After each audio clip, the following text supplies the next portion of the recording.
Thank you so much for tuning in to Mom Jeans, trying to fit into motherhood.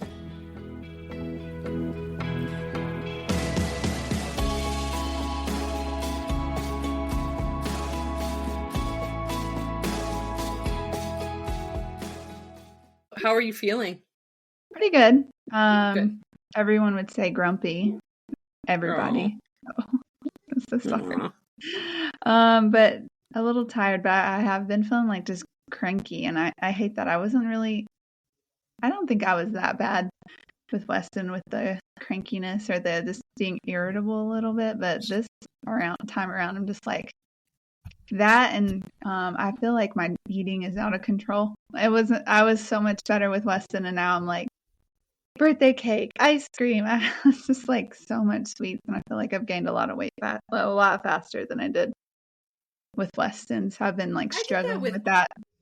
I did that with Aubrey too. Like, I think a part of me was like, this is the last time I'm going to be pregnant, and I knew that, and so I was like, I need to take advantage of this time in my life where I don't have guilt of eating. And then I had guilt of eating anyways. Yeah. And I was like, I'm eating too much. This stinks. So, right. Yeah, no, I feel that. I feel that big time. And I think that's really, just don't be hard on yourself, because really, it's okay. And look at it this way. This is what I always like to say. If you're eating like dairy and nuts and all that kind of stuff, you're exposing the baby to those things. So the less likely that they're going to have allergies. I read that once. And so of course it's right. Yeah, of course. Right? Yeah, we got off Google. And so that means it's true. Yes, absolutely. Not really. Everything. Not really, guys. Don't believe us. We are not doctors. I was saying that the other day, like, I recorded a video that was like, hey, Apple, can you like do something where you can like lock the phone from toddlers or kids so that I don't get locked on my phone for 4 minutes or 11 minutes or whatever, because they keep pressing buttons. And like the FaceTime button, why do you make it red? Because that's what they go to and they want to press it. So I was laughing because I was like, I know I can Google this, but it's a lot more fun when you don't Google things and you go back to the old life of trying to figure out how we did things without Google. Yeah. So, yeah, for sure. By the way, you can lock your phone. I'll lock it when he's FaceTiming his grandparent. Well, you have to go to I would have to re-Google it. You have to go to some kind of like access, one of the accessibility or something, and I forget what it's called. I'm so bad. Guided access, I think it's what it's called. And then now I have it set up. If I hit my power button 3 times, it'll lock it. It'll ask for my code and I'll lock it. And then so even if he's watching a video or anything, he can't click out of it. But when he's FaceTiming, he can't click. So he's not like changing the angle when he's FaceTiming. Oh my gosh, I did not know that. I'm gonna look that up, because that would be a game changer for me. Like, Aubrey has locked me out of my phone so many times I can't even tell you. Oh no. I'm like, well, hopefully no emergencies happen. It'll be fine. Yeah. I think call emergency when it's locked. For sure. Yeah. That's fun. How was your ski trip? Did Hannah like skiing? She actually did. I did not think she was gonna do well. Like I thought she was gonna not be into it at all. Mm-hmm. But she went the first day, and I like went and spied on her to see if she was actually skiing, and she was skiing, and I got some really cute videos of her with like the hula hoop and them teaching her how to pizza. And then I was surprised. I was like, all right, well, now she's not going to want to go back the second day. And then the second day she went back and did even better. She graduated to level 2 for them, which is pretty cool. And then, awesome. And then the third day of ski school, she ended up sick. So they called us at like, I don't know, like 11. So like 2 hours after she got there, and was like, she refuses to go outside. Can you guys come get her? And we got her, and she was like lethargic. She was hot as can be and just wanted to sleep all day. So we were like, oh. So we were really excited, because I was like, well, now we can sign her up for ski school here eventually, like next year. Because I think they let them when they're 4 here. They let them when they're 3 in Jackson. So that's awesome. Yeah, it was really cool. And then we could ski together without her, because my mother-in-law watched Aubrey, which was really nice to have time together to ski. So perfect. It was good. Yeah. Well, that's exciting. Nice. I miss skiing. I missed the ski season once again. So. Yeah. But it was 70 here, so. Oh, That's wonderful. Yeah. I know it's interesting. So we're supposed to get 8 to 12 inches here tomorrow, but today it was like 50 and it's been raining. And I'm like, I love the big snowstorms, but I also love the warmth and I'm ready. I think I'm ready for summer already. Yeah, So me too. yeah. Summer's my favorite. Spring's probably the worst because it teases you with days like today. And yeah, I hate and spring, it's still especially be here. cold. It's so windy and it's cold and windy. It's just miserable. So Yeah. ugh. Anyway, side note, I was going to say this. I just got our bill from Aubrey's birth. 16 months. Took What? 16 months to Did get they her bill. forget? And I remember with Hannah's, it was 18 months. I haven't even gotten my bill yet. So that was just for Aubrey's stuff and not for me. I got mine like in a couple weeks after. Oh, so jealous. And even on the bill, they had nursery on there twice. And I was like, she never went to the nursery because they didn't have the nursery reopened. Mhm. And so I was like, I'm not paying for this. And so I called the office and they were like, we don't know what this is. So we're going to send you an itemized bill. It'll take 35 days to send you the itemized bill. Wow. And I was like, all right. Yeah. See it when we see it, and then I have to call them back and fight it again. But it was like they charged me $2,800 for a nursery. I was like, we didn't even use it. So I hear always get that itemized bill because I hear they'll add things. They'll add things that you took that you didn't take. Like, yeah, always check they that. They charged her for the pharmacy, and she didn't get anything from the pharmacy. Like, she was my healthy kid. Yeah. Hannah had stuff, but not her. So I was like, yeah, that's so wild that they just add that in there. I don't know if they just think insurance is going to pay for it, but some people that, don't. and I don't think they think people look at it. Which, yeah. To be fair, I did not look at Hannah's. I just paid it and was like, get me out of here. I don't care, Yeah. But I'm looking at these now. I'm like, every dollar counts. It's like, how It's expensive crazy. berries are now? Yeah. It's crazy that they charge you to do something like the most natural thing that you can do. Can you imagine? Like back in the day, like, I don't know, your midwife or, whoever comes and like delivers your baby, like, okay, and that is $5,000. $50,000. Yeah, right.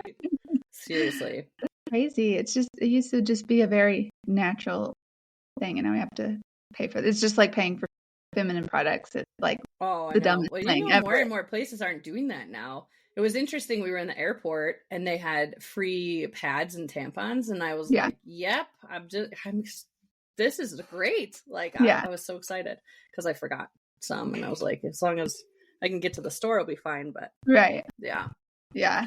So our healthcare system, it's wild. I know. Yeah, don't need to get into it.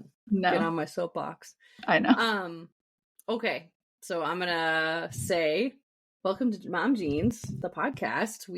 I think that's what we should do going forward, is like a little rambling in the beginning. Then when we do our intro, then we're starting to get on topic. So if you want to skip to that. We are. Yeah. For the most part. Well, no, sort of. So I'm Lisa, and I am a girl mom to 2 girls. I'm Danielle, and I'm a boy mom and a stay-at-home mom, and about to be and pregnant. Yeah. So. Yay! So today we were kind of like, what are we going to talk about today? And I decided to type into Chat GPT, what should we talk about on our podcast? And it was funny because it like had a conversation with me. It was like, do you want it to be lighthearted or serious? And I was like, lighthearted. I know. I was like, this is creepy.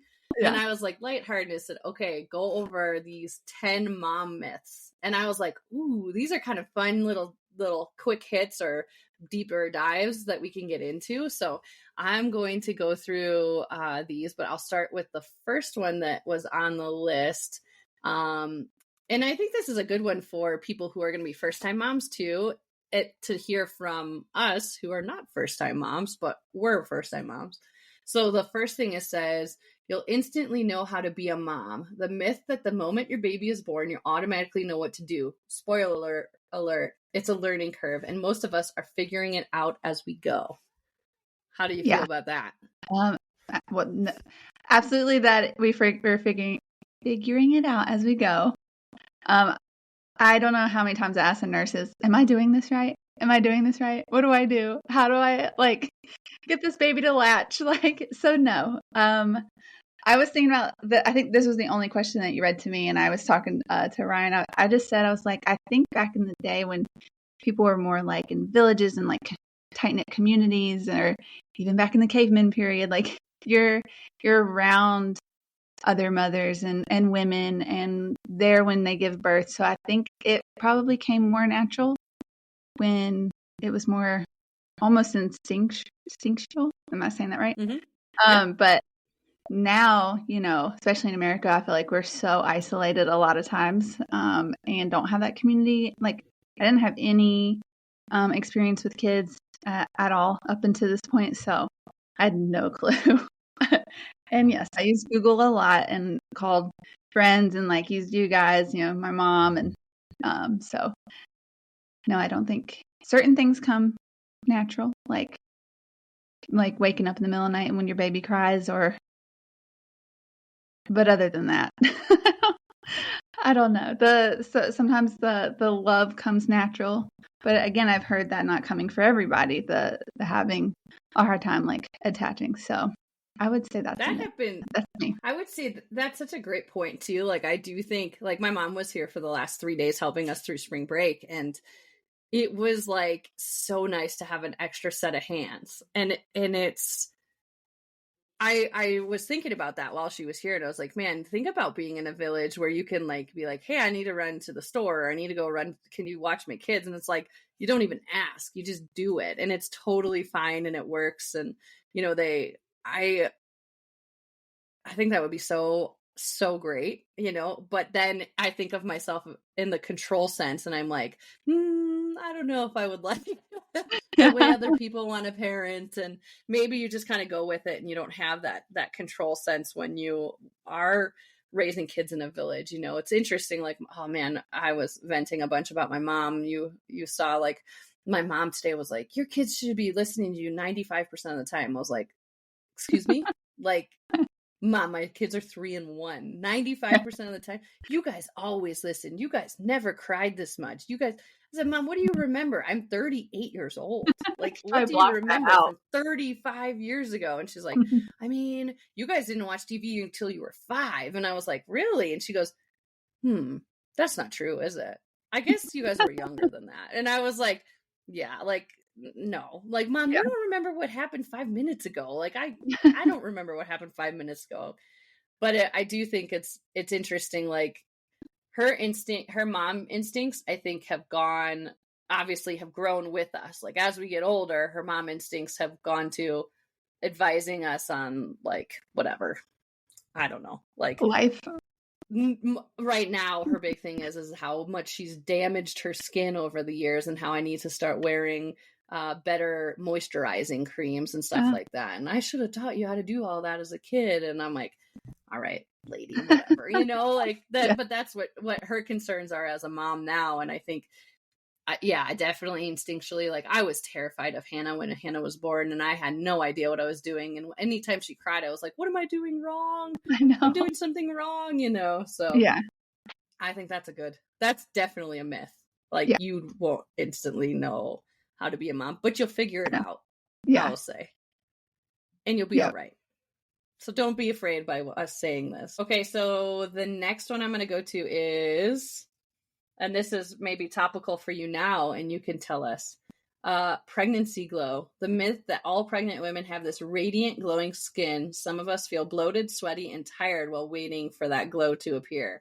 How have you felt through your pregnancies, both of them? One, was one different than the other? Or did you... I think you're glowing, because that video you sent me yesterday, I don't know, yesterday or today, you looked gorgeous in it. Your skin looks incredible. Well, thank you. I don't know. It must have been in the lighting, because I would say that's a myth. I don't know. If it's the one about Weston's cake, I had makeup on. But if it was today, I think it was the sun. No, with Weston, when I was pregnant with him, I do feel like my skin looked really nice, and I noticed my hair was thicker, and it seemed to be growing really fast. Before I got pregnant, I have this like red like rash on my, I don't know, it's like bumps that won't go away. And it was to be honest, it's when I stopped using Clinique to go to a cleaner product. I might have to go back to Clinique because I do not want to waste it. It seems to getting a little bit better, but I don't feel that glow like I did with Weston. Interesting. And I just feel bigger and bloated, but I don't know. I don't think I ever felt like my skin was any different. Like, I don't think I was radiant and glowing. But I don't think I felt any really different. Like, I was happy. I was excited to be pregnant, but also like terrified sometimes, but mostly excited. And that would make me smile more. Maybe that's what they're talking about. Kind of like when they used to say back in the day where you're most attractive when you just get out of a relationship or just get into a relationship. Maybe there's like like some kind of perception about that. That makes sense. Yeah. Being happy. Maybe I hadn't had that glow because I'm so grumpy. It's just, if you can't see my face, I just made a face. My family, they keep reminding me how cranky I am. I'm like, I'm so sorry. And as soon as that's a lot. Cranky, I'm like, on your plate. I know, and I'm just like, I'm so sorry, y'all. Don't be sorry. I know. Don't see. I mean, it's hard. Yeah, you got a lot going on. You've got hormones going on. You're watching a 2-year-old now. Happy birthday, Weston! Yay! You're balancing both. You're tired. It's a lot. It's a lot. Yeah. It's hard to balance it all and to stay on for everybody else when you want to be around the people who are your family and they're going to love you no matter what and support you. And you're letting, kind of like they say when toddlers or kids come home from school and they're like at their most comfortable because they're with you and they let all their emotions go. That's kind of how I felt like I was when I was pregnant. Like as soon as I would get to Brandon, I'd be like, I'm a mess. I need your help. Right. That's a good point. Yeah. Okay. So there are a bunch of other ones that are really good. So, motherhood is always magical. The myth portrays motherhood as a nonstop fairy tale of bonding and joy. The truth is, it's a mix of emotions from incredible highs to challenging moments. It's messy, and that's part of what makes it so real. Yeah, I'd agree with that. It's what it actually is. It's not a fairy tale, but it is awesome, and it's I wouldn't change it for the world, and I get to experience new things and learning new things and just watching my son grow. It's amazing. So obviously it is a beautiful thing, but it's also messy and hard. It's really hard.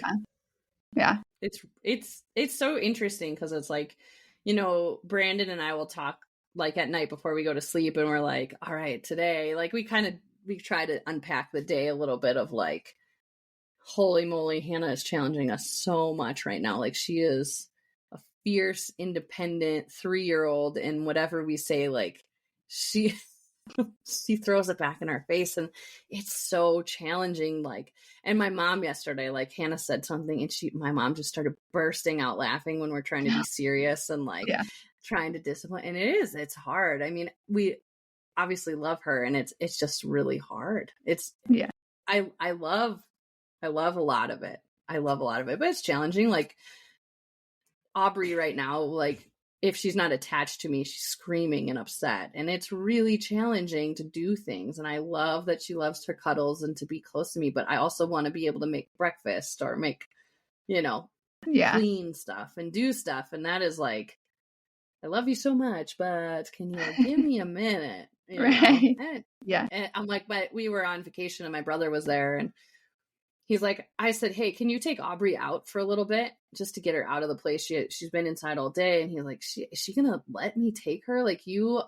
She's so attached to you. And I was like, oh yeah, as soon as she's out of my eyesight, she's going to love you and be so great with you. And he's he came back after an hour. And I was like, wow, you were gone a long time. He's like, she was so awesome. She was loving everything we were doing. She was happy. She was laughing. She was doing all this stuff. I said, I know, I'm the problem. I am the catalyst. And I don't know how to get around that, but man, it's really, really challenging. So yeah. But yes, it's I don't know if magical is the word I would use. No. I don't know if motherhood is magical. When you say magical, I think of Disneyland. I know, same. And I've Same. never Like been I there. think of like perfect princess fairy tale, and that is not. Yeah, your kids are acting like they're listening to you 100% of the time. Like they're well behaved. That's magical. No, the reality is no, that's not. Yeah, It's maybe messy. when they get older. Michelle sent us a thing on Instagram. I know you're not on Instagram, but she sent us a video about all of the really cool things of each age, like 1-year-old, 2-year-old, 3-year-old, all the way up to I think her kid is like 7 or 8, and she was like telling all the really cool milestones of every year that they've hit. And I was like, wow, that'll be wild. Like hitting 6 or 4 or whatever, when we're in what we're in right now. But Yeah. Yeah, definitely when you're in the thick of it, it's sometimes hard, but like you just think about like all the cool things that are going on and focusing on those like positive moments, and it can really change your perspective, I think. But sometimes you do feel like you're drowning in like dishes and laundry and dirty diapers and crying babies, and it's like it can be tough. But it is. That's another one of the myths. Your house should always be spotless. There's this idea that if you're a good mom, your home will always be tidy, but we all know the truth. Kids create chaos and perfection is overrated. How do you feel about that when you know like somebody's coming over? Oh, I'm to your cleaning house? and vacuuming and dusting. And then it gets messy. Like as soon as, especially if they're coming to stay, then all of a sudden their stuff's everywhere too. And I was like, what was the point? Like they don't care. Yeah. But a lot of that comes from my mom. She's still the same. She'll come home from a long day and then start aggressively cleaning the counters. I was like, I was gonna get that. I just need a minute. Like, yeah. She's like, no, it de-stresses me. And I'm like, well, you're stressing me out. Like, watch it. Like, no. So I don't know. I do like to have an organized house and a clean house, but like it definitely gets messy. And there's sometimes I'm like on top of it because I am at home, so I do have time to do that stuff, especially when Weston's napping. But then there's times it's like he's napping, I need a break, and this is my break. Like Ryan gets an hour lunch break to like go and like eat food and talk to people. I mean, maybe not right now because he's working at home, but like when he is, I'm like, I should be able to take an hour break for myself and do something. Yeah. So yeah, I don't know. Yeah. Your house will not always be clean. I think that's such a tough one because it's like you mentioned, like having a clean house, man, it's like my brain is healthier, happier, everything's great. But the capacity to clean every single day is really challenging for me. And so the only thing that I'll say that has helped a little bit with us is that, and we reset. So it's not like it's always like this, but we try to Montessori our home in the sense of only having like 3 to 5 toys out at one time instead of having all the toys we own out, so that the mess is manageable, quote unquote manageable, right? But yeah, it is incredible. Like right now we have 20 pairs of shoes in our foyer, like our main walk, like entrance into the house. And I'm like, I'm going nuts. We need to get these out of here because it's such a bad welcome into the house. Like our house is definitely not always spotless. It's so funny. So, McKella, I work for McKella's mom, and McKella and Susan just got surgery today. And she was like, yeah, the girls are coming to stay with me to take care of me after the surgery. And she's like, I have to clean the house. And I'm like, for your kids? Like, what are you talking about? She's like, they give me such a hard time living alone. I have all this time and I don't clean my house, and then they give me a hard time for it. And I was like, oh my gosh, like that is so not I know, not what I will be doing. My kids will know, like, hey, you get what you get. If you want to clean, you go clean it. I look, lived in. And I know Susan, so I just feel like she'd rather be outside doing something like yes. And versus it's tax cleaning. season and she's a CPA. So yeah, it's nutty right now.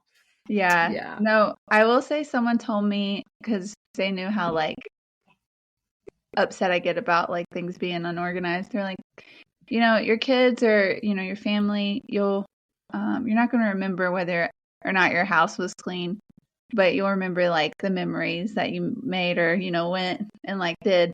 I told that to my mom and she's like, no, I'll remember if my house is clean. I'm like, of course you will.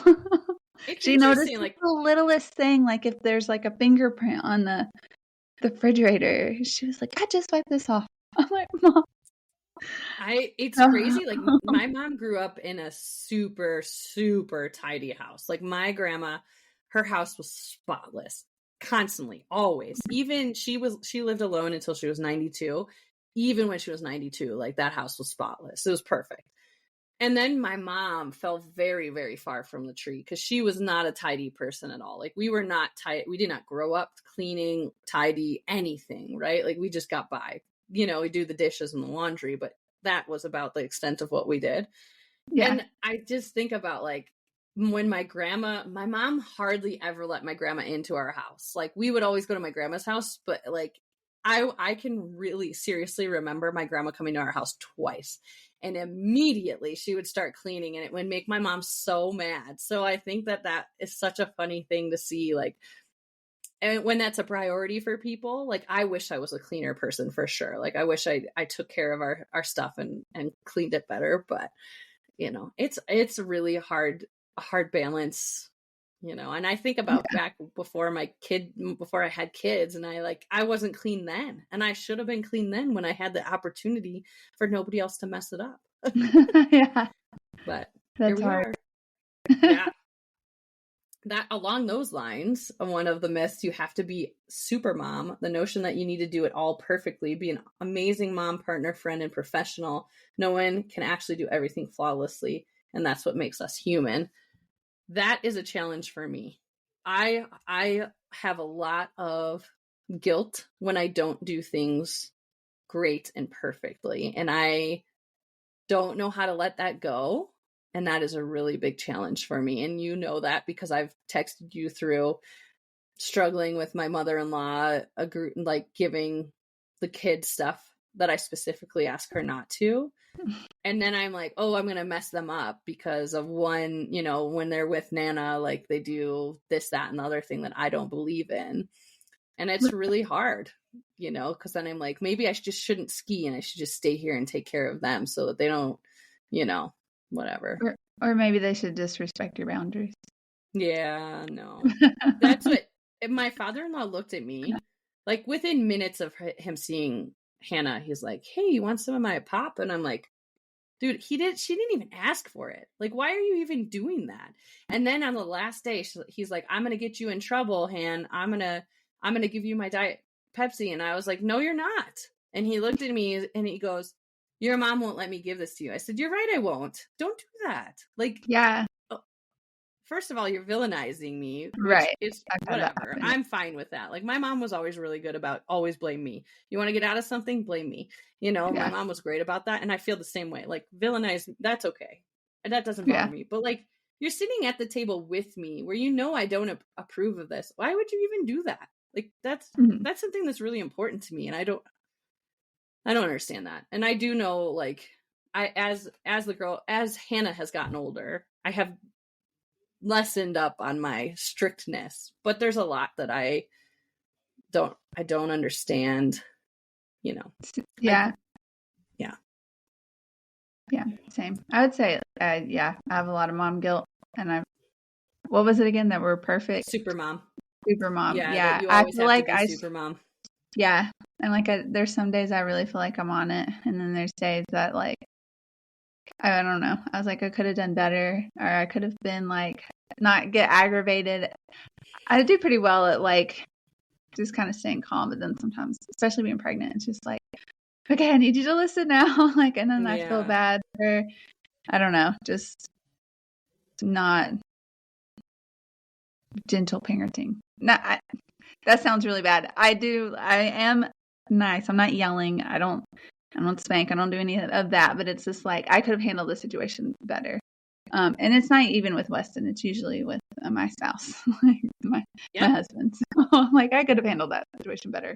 I acted like a toddler in that moment. So, I said that to Brandon today. I was like, you need to go to work because I don't want 3 kids. Like I have 3 kids right now. And he got so mad at me. And I was like, I think it's really hard for I made a comment to my father-in-law while we were with them. And I was like, it's so interesting, like seeing how people treat their kids, because it's a lot of how they were treated as kids. And he kind of like fell on the sword and was like, yeah, I didn't do a great job at some of that stuff. And that's Brandon's showing you how he was parented, and that's how he parents his kids. And I was like, it's really challenging for me to like be able to let that go sometimes. And I think that is really hard, because I know he's doing the best he can and he really but like, he also knows I want the control. Like if I had the perfect world, I would tell him like, hey, you need to work on your patience. And like,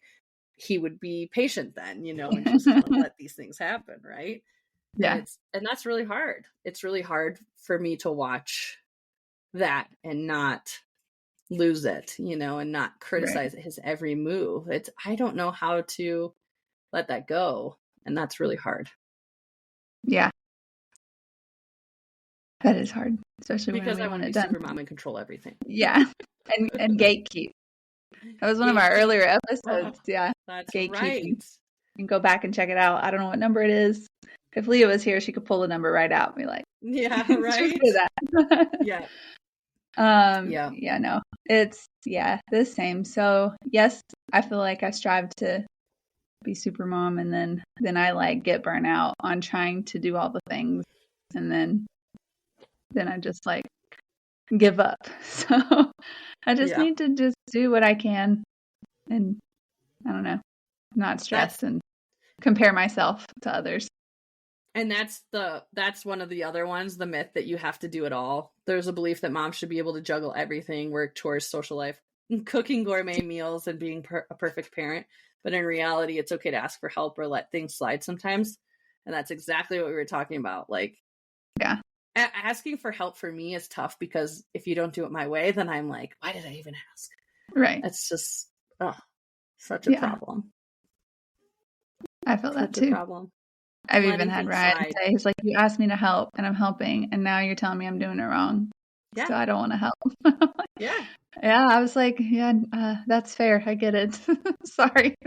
I think we talked about that in one of the podcasts about travel, and how we are like, yeah, I want you to surprise me with a trip. And then Brandon is like, no, you don't. Because then I won't pick the right place to stay. I won't pick the right things for you to go do. And I'm like, so we have a big trip coming this summer. And I was like, okay, how about you pick where we stay? And he's like, I mean, I can, but I don't want to. Like, I'll do it. And I'm like, that's the hard part, right? Is like, if I ask for help, I have to let it go. And I have to allow people to do it the way they want to do it, rather than controlling everything. I know that's hard, but I will say, right. Go ahead. Oh, go ahead. Oh, I was gonna say, I will say, Ryan scheduled me a massage for tomorrow, and it was a prenatal massage. Ooh. But he did have to ask my sister for help, but she did. And he like texted me while he was working like the confirmation. I'm like, oh, that's because awesome. I kept saying I need a massage. He's like, I think that I'm gonna get you a gift every time it's Weston's birthday, because like you gave birth. And I'm like, oh, that's so sweet. I was like, so I get two really gifts when we have the second? He's like, no, just choose. I'm like, no, I think I get two. I love one in August and one in March. That'll be great. Plus Mother's Day and my birthday. Yeah. So I'm excited for that tomorrow. That's going to be great. Yeah.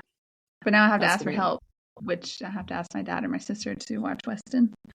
And they probably have plans. Do you do a good job at being able to ask for help? Kind of. No, I don't know. I guess not. I don't think Ryan. My brain just has a lot of things to say. Ryan was like, if you need help, you just need to come out and ask. He says, you like kind of beat around the bush. Like you think that I'm going to read your mind. You say, we need to do this, or we should do this. But if you want me to do it, you need to ask, or else I think you're just making a statement.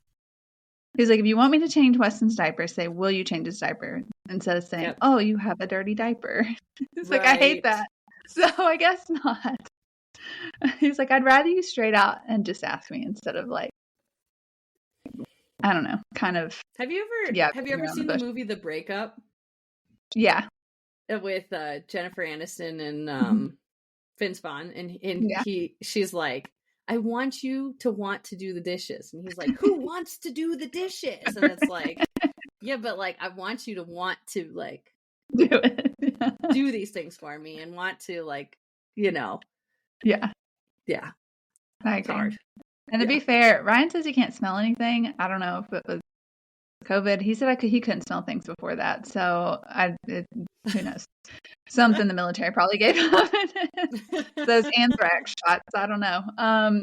He he says he can't smell the dirty diaper, and I can smell it. And he'll literally get right up to it, and sometimes can't smell it. And if he can smell it, that means it's really stinky. That's kind of a dream. Yeah, I can smell it across the room. I was like, oh, he's got a dirty diaper.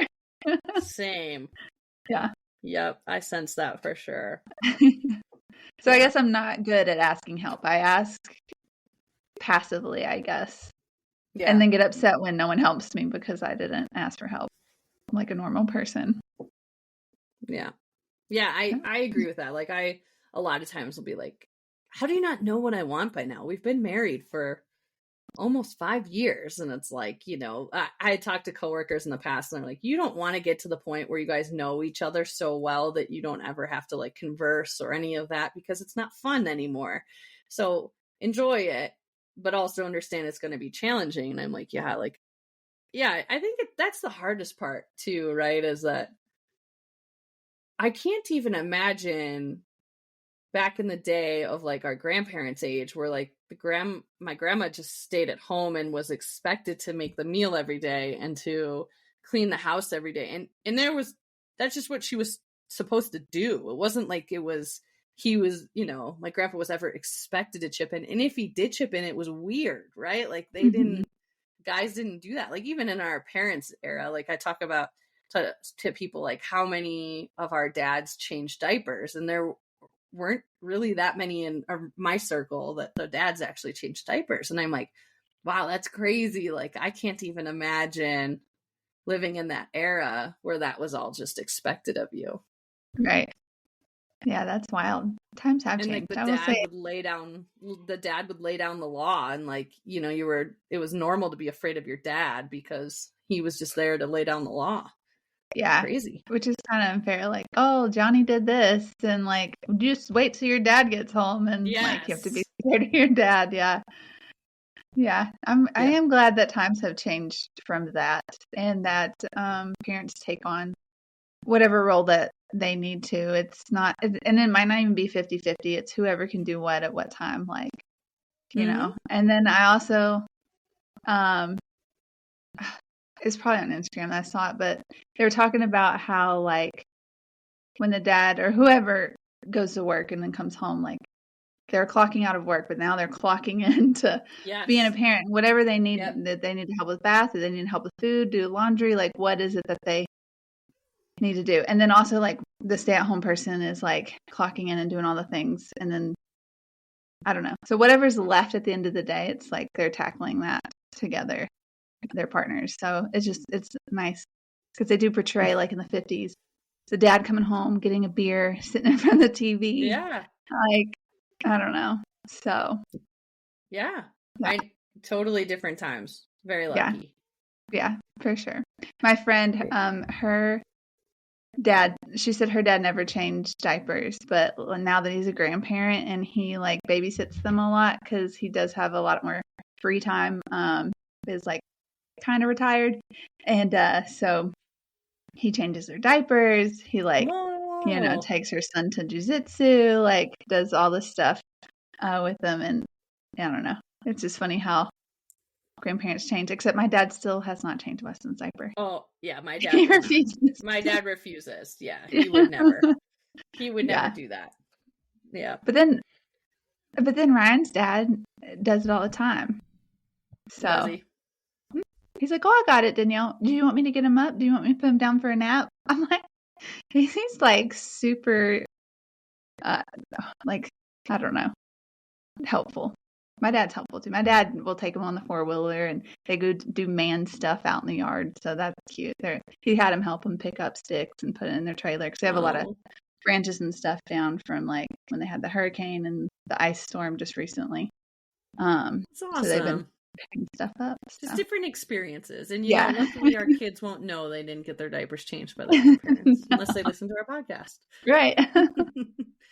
In which case, it's okay if that's what Yeah. they're bringing to the table. I think Yeah. that's the biggest thing. Like I've said to Brandon a bunch, like if you communicate things with me and you give me expectations and you say, you know what, I'm not going to do this, or I am not feeling it today, it helps a lot more than when I, see you not doing things for whatever reason, but you didn't communicate with me, hey, I had a rough day or whatever, because I do that all the time. I'm like, hey, I just don't have it in me right now to do this. And he'll be like, okay, cool, I'll step in. And I'm like, yeah, look, we're communicating. This is so wonderful. Yeah.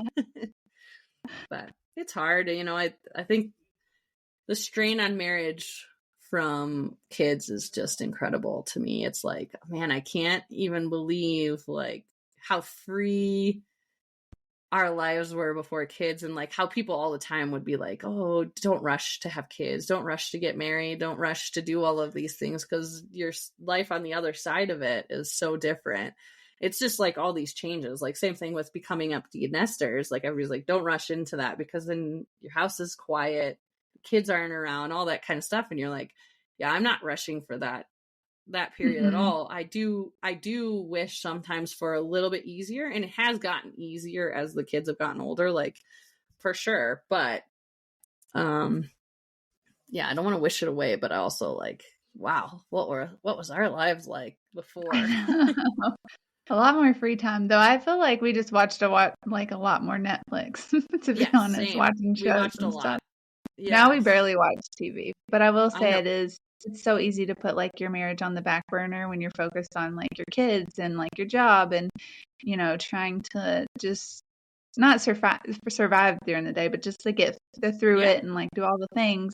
And then at the end of the day, you're just so tired. You're like sometimes we're like, okay, well, we're going to bed now. Good night. And like I do sometimes stop. I'm like, we need to like stop and at least have a 30-minute conversation and like, Yes. talk and not like numb out in front of the TV. Though sometimes we do enjoy watching a show together um and that's what we need. But it is also important to like stop and talk to your spouse. I don't know. Yeah. There will be times like in the morning, and I try to be better, that we went all day and I haven't hugged him, I didn't give him a kiss.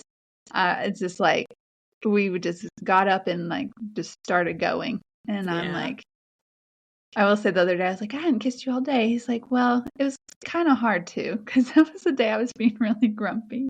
I was like, oh, Oh. it's like hugging a porcupine right now, probably.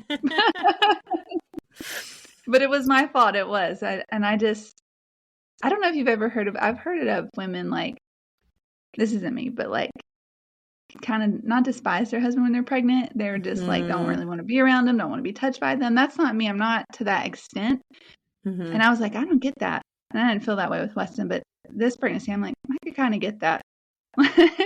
Yep. No, if that makes any sense. And that it It has does. everything to do with my hormones. I love my husband so much, and he's great. He's a great dad. He's great to me. And I just sometimes I'm just snappy, and I hate it so much. I Yeah. do. I don't know how many times I've told you that I need therapy. If we went back, I've Oh yeah. probably said it 100 times by now. Yeah. I really should look into it just to kind of help me through some of these feelings or hormones that, because it just like comes up and I get hot and I just say what I gotta say and then it's over and I'm like, I instantly regret that.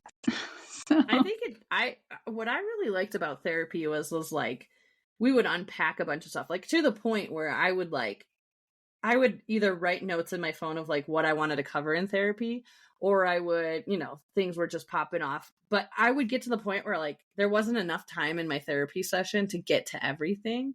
So I would have to like prioritize what I really wanted to go through. And then I would get home and I would unpack everything my therapist would say to Brandon of like, she did a really good job at making me understand why you're doing this thing or that thing. Or she would help me to communicate with you that this is really something that is non-negotiable to me that I need help with. And I really enjoyed that. And I need to find a new therapist too. But I think it's really interesting because it's like, we're lucky that therapy is a thing now, because I think back in the day where it wasn't, like even my mom's era, like that's such a stigma of having to go to therapy. And now it's like, man, that was so much easier to get through certain things because I have a therapist who can help me look on the outside of things.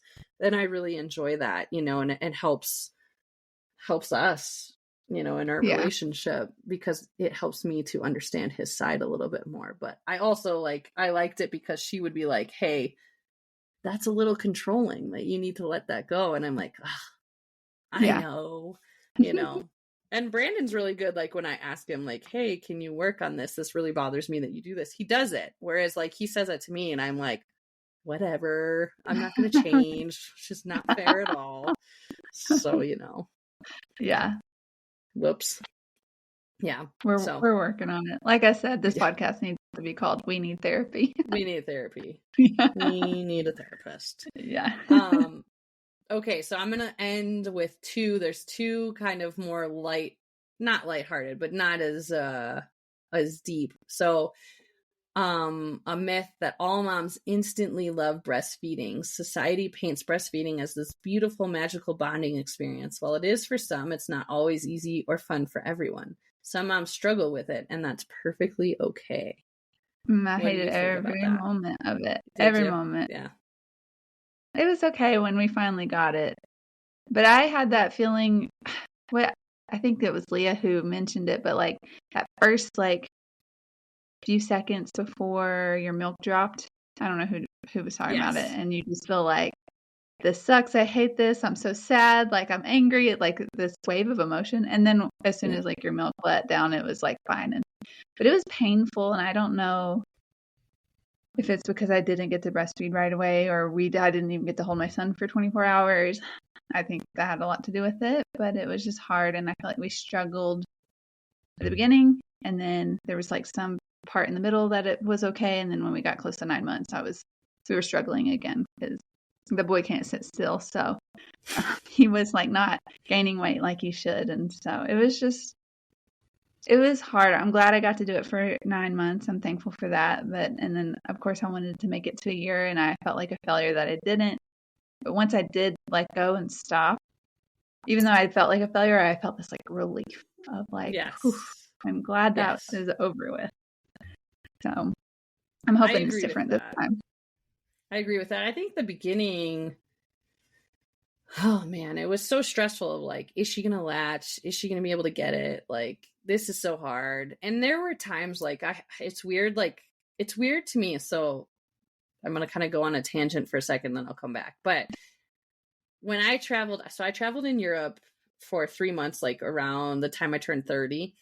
And I was kind of like living my life of like total vagabond, like not at all like doing things that I would normally do, like doing things outside of my comfort zone. So I would like go, and I went to a beach in France and went topless because it was like a nude beach. And I was like, I look back at that and I'm like, I cannot believe I did that. Like, what was I thinking? That's so bizarre. It was literally me and all these like 90-year-olds. Everybody else was fully clothed, and I was me. Yeah. Anyway, but I think about breastfeeding and I'm like, man, that's such a weird time of my life, like a weird experience to be like, hey, why don't you just like come suck on me? Like, that's weird to me, like when you really break down and think about it.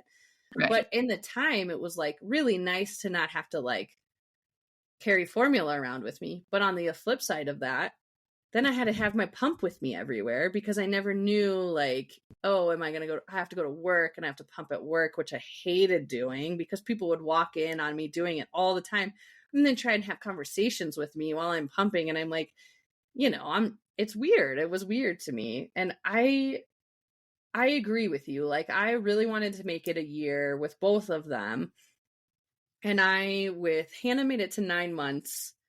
And then I was like a huge relief to stop and to just be like, you know what? She's going to be okay. And it's funny because I've been like seeing more and more articles of like, you should be breastfeeding until they're 3. And I'm like, no, I'm not going to do that, and it's interesting because like, I think some people pump exclusively, which is really cool that you can provide for them too. Like Aubrey, I pumped enough that I stopped breastfeeding her like straight off of me at like 7 months. But I had enough milk to get through 11 months because I had stored up so much, which was awesome.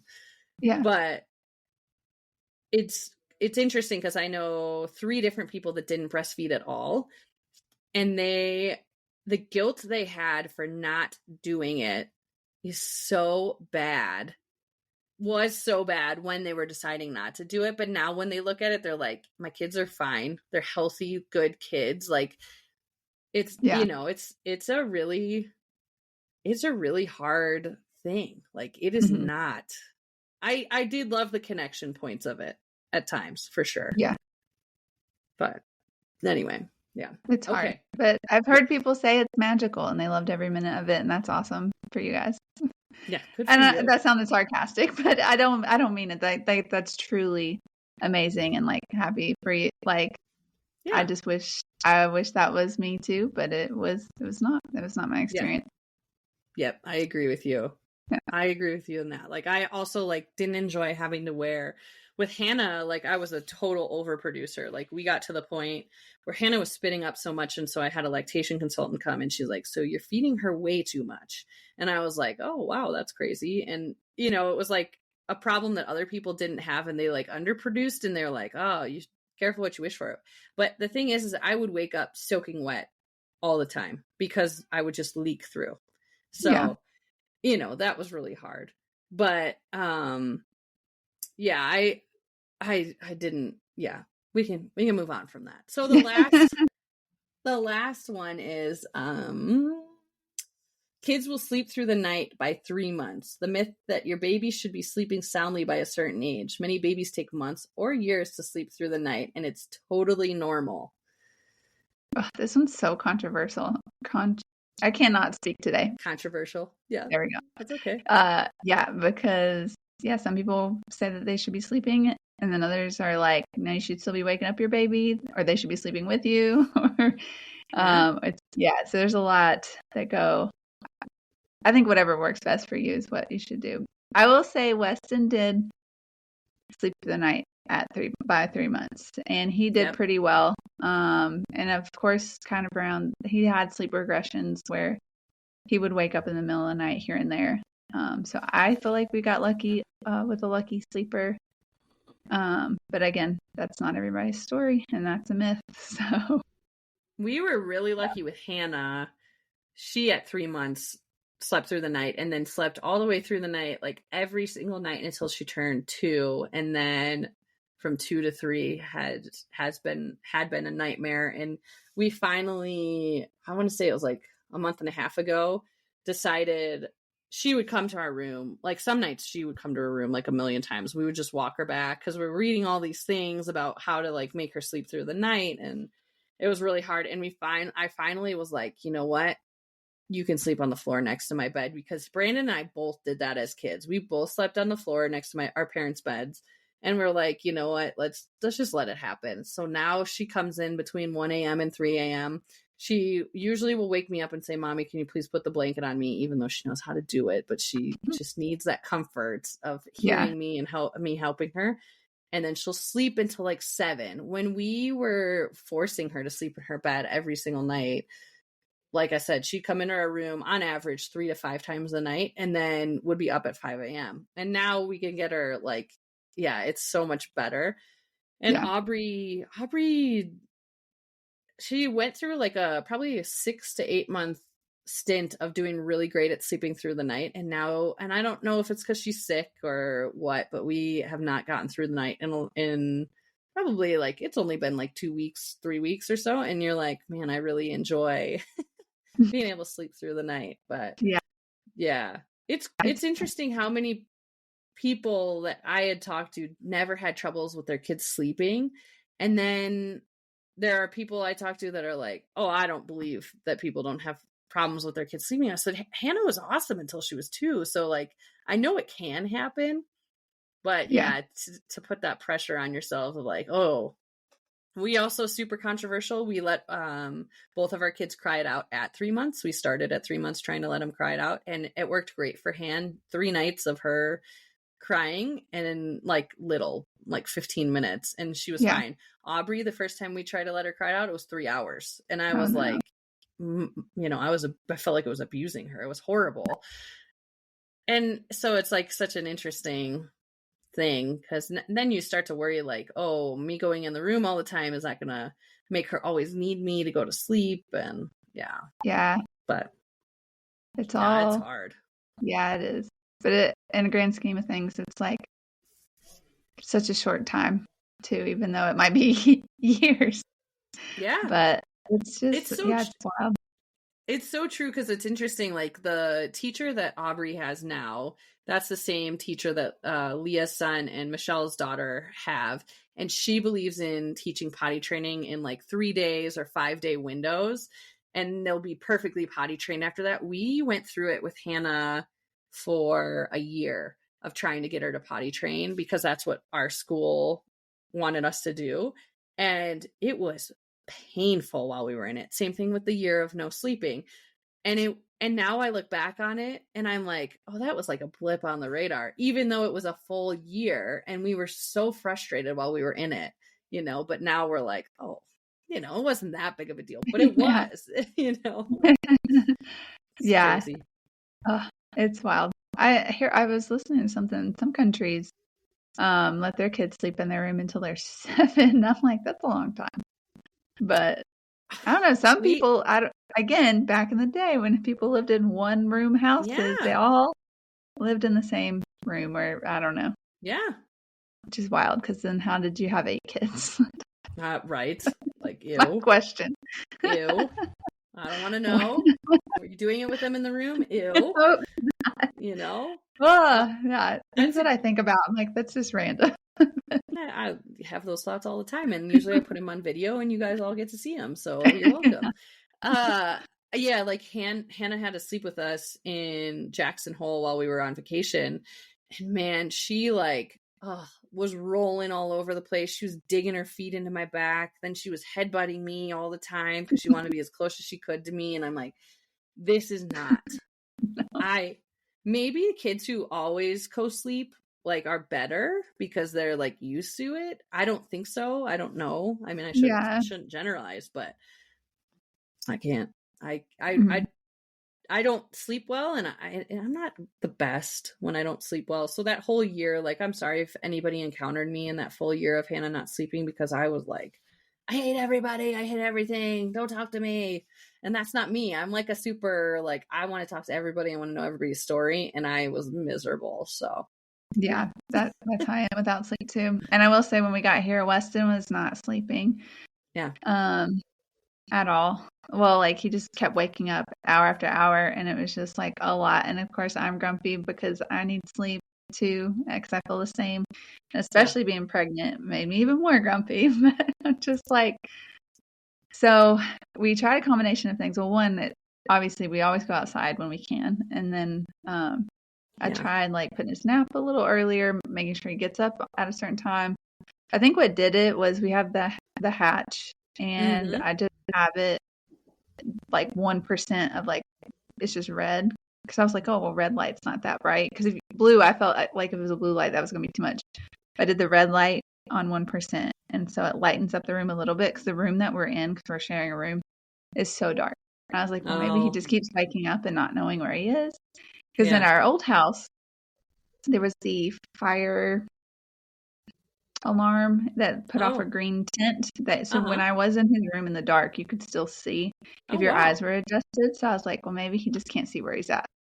That. He's been sleeping through the night since. So that's awesome. We have a little night light. I know they're like, no, don't use night lights, but it's not a super bright one. It's just very dark red, enough to if he wakes up, he can see that he's in his crib. Mm-hmm. So, we're terrible with we have the hatch in Hannah's room, because we tried the red light green light thing, and that was a disaster. Did not work for us at all. She was like, screw this, I don't care. I don't care what color the light is, I'm out of here. And Aubrey, I still have the sound machine for her, and I'm like, I know that's a controversial thing too, oh, she's always going to need that now, and it's it makes her sleep, and I need my sleep, so I'll let her do it. But it's hard. So Yeah. Well, that was fun. Those myths are fun. I like that. Yeah, that was. Thank you, AI. Yeah, seriously. We love you. Don't come murder us. No. All right. Well, join us next time on Mom Jeans. Let us know if you have any mom myths that you can think of, or dad myths, parent myths, caregiver myths, any of those. And yeah, we'll see y'all next time. Bye. And that wraps up another episode of Mom Jeans, trying to fit into motherhood. Thank you again so much for listening to us. And if you enjoyed this podcast, please consider giving us 5 stars so other mothers out there like you can find us and listen. If you would like, you could follow us on any of our socials at Mom Jeans the podcast. If you have questions, would like to send us your birth story, or give us suggestions or things that you would like to hear, please email us at hello@momjeansthepodcast.com. See you next week.